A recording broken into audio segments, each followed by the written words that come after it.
बिस्मिल्लाहिर्रहमानिर्रहीम। अस्सलाम वालेकुम दोस्तों, मैं हूं आपकी शेफ़ ज़रीन फ़ातिमा। आज मैं आपको बताने जा रही हूं आलू पालक के पकोड़े कि किस तरह हम घर में इजीली तैयार कर सकते हैं। तो शुरू करते हैं फिर हम आज की रेसिपी।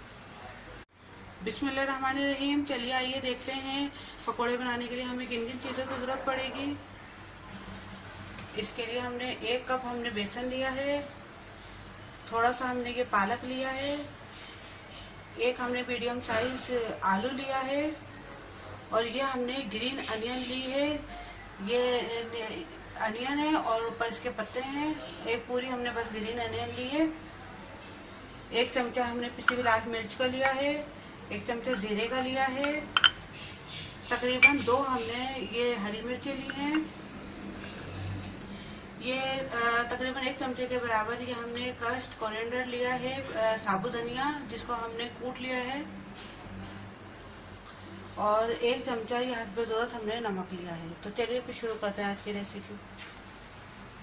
सबसे पहले हम बेसन को छान लेंगे। छानना इसलिए ज़रूरी है कि कोई बबल्स वगैरह ना हो और फिर हमारे पकोड़े अच्छे बनते हैं।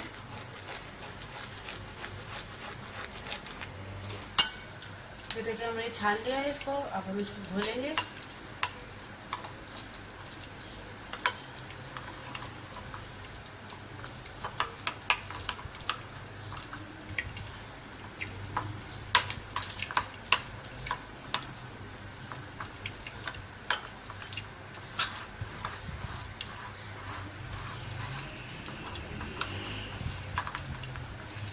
अच्छे से हमें बेसन को फेंटना है।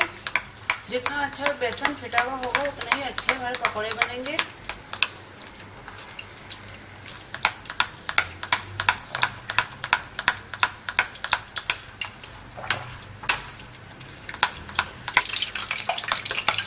देखो तकरीबन 10 मिनट हमने इसको बहुत अच्छी तरह फेंटा है। अभी बहुत अच्छे से फेंट गया है। अब इसमें हमने नमक डाल रहे हैं। अब ये पिसी हुई लाल मिर्च डाल रहे हैं, हम जीरा डाल रहे हैं, साबुत धनिया डाल रहे हैं,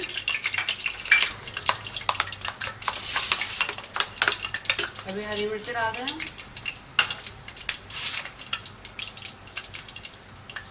पालक डाले हमने, आलू,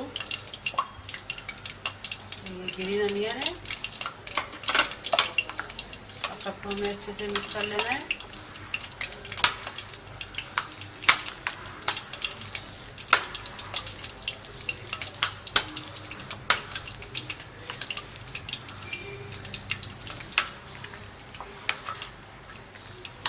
अब अच्छे से हमें सबको मिक्स कर लेना है।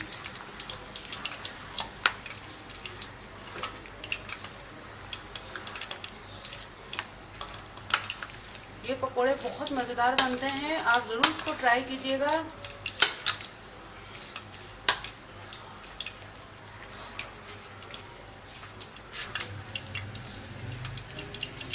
देखिए हमने ये तेल पहले ही हमने गरम करने रख दिया है। तेल अच्छा गरम होना चाहिए।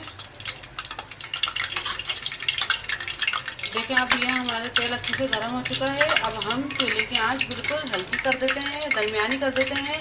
ना ज़्यादा तेज़ हो ना ज़्यादा हल्की हो, बस दरमियानी आंच पे हमें ये पकोड़े बनाने हैं तेल गरम होने के बाद।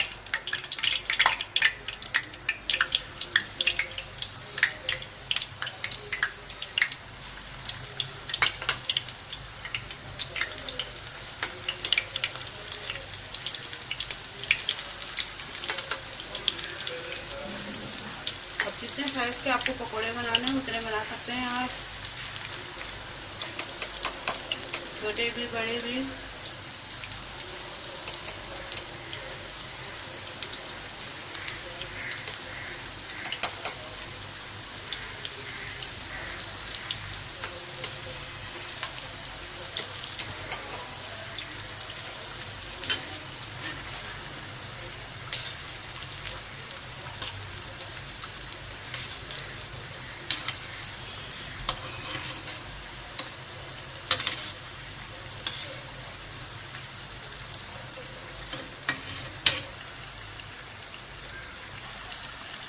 अब ये हम निकाल लेते हैं।